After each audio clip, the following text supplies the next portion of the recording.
level, reduces your resistance to infections, and increases the risk of bleeding. To help counter these effects, you'll receive medication to prevent infection and transfusions of red blood cells and platelets as needed. Fevers are common during the transplant process and are usually a sign of infection. If you feel warm or develop chills, take your temperature.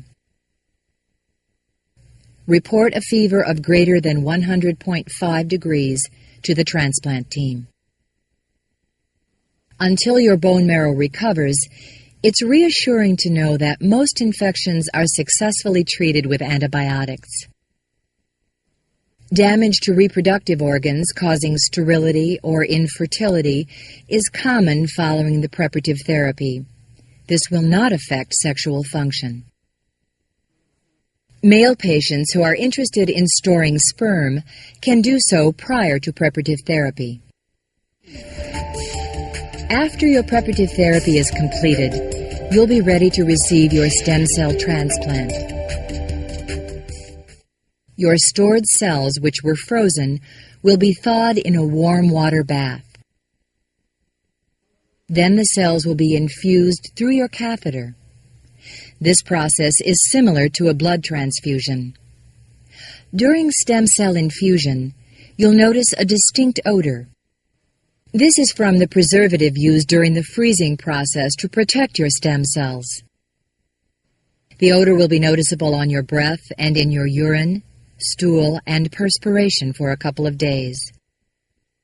You may also notice your urine turn a reddish color due to the destruction of some red blood cells that got collected during apheresis. Your urine will return to its normal color within 24 hours.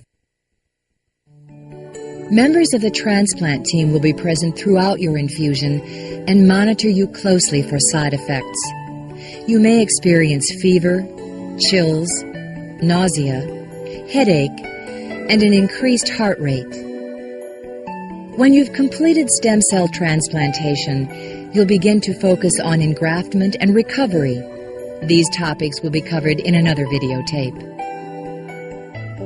In a short amount of time, you've been introduced to a lot of new information. With so much to learn, the transplant process may feel overwhelming at times.